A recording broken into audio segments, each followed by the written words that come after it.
So, yeah, I promised in the beginning to talk about the disruptive forces and kind of introduce what those are within that we see working with clients in the oil and gas industry and across the energy sector. So the first is the energy transition, and many people refer this to energy transition, but also the energy addition.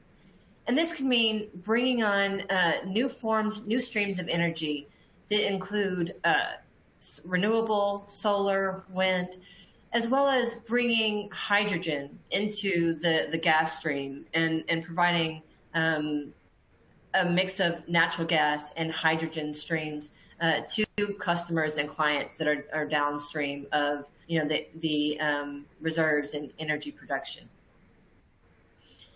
There's also the rise of electrical vehicles, and that translates to a potential destruction in the fuel market, the gasoline market, with a lot of regionality creating the acceleration or the slow adoption or acceleration of adoption of electrical vehicles.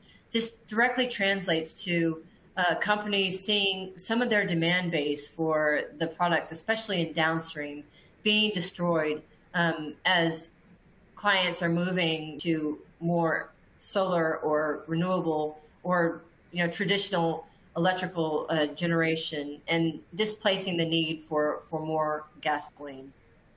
But there's also security that's associated with the digitalization and the integration and Internet of Things. And this means that companies are doing things like adopting new technologies such as SAP S/4HANA, utilizing Maximo and those kind of solutions more widely, and bringing in things like robotics and digital twins, and adopting more AI and machine learning capabilities to be able to understand how they can do more automation and leverage the data that they're collecting, use better tools to help make better decisions and get more reaction time when perhaps operational disruptions are about to happen. But there's also the social license to operate. As you look across the globe, there's more and more interest in the general population about what companies are doing that's impacting things like climate change. And there's more and more protest. And this leads to things like Black Wednesday that happened a few years ago when investors walked into several oil and gas companies and demanded changes in the way investing took place and demanding evidence that companies are really investing in things that would reduce their emissions and their carbon footprint.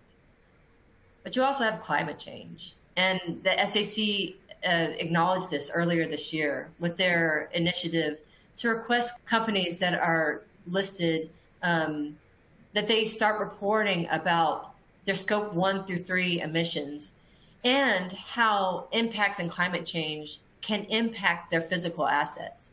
Because it is a trend that is happening that as these assets, these major capital investments that companies have made are being operated on coast or out in the open, you're seeing extreme weather events come in that are stronger and are impacting operations in ways that they never have before. And so that changes the way you can manage your assets and operate. And finally, I'm seeing things, and personally, both from attending conferences and attending a board meeting with oil and gas operators, that there's a real challenge around both talent attraction and talent attrition. As the skilled workforce moves towards retirement age, there's a lot of knowledge that goes with them. But there's also a challenge in a new kind of marketplace where talent has really interesting avenues that they can go to begin their career, perhaps before this week and the announcements from major tech companies of layoffs. There has been an increased competition for talent. So new college graduates can go into tech. They can go into oil and gas. They can go into new avenues that they didn't have before and are adopting those career paths. And that's leading to the oil and gas industry seeing an increase in challenge in attracting those bright minds into the industry. And so what we're seeing is the ability for companies to navigate these disruptive forces and actually put meat behind some of the claims that they're making about ways to address things like carbon footprint and create these real solutions that talent wants to come and work on. It's a real challenge to try to balance that with the trade-offs that any organization needs to maintain to just maintain their profitability and deliver on those corporate objectives.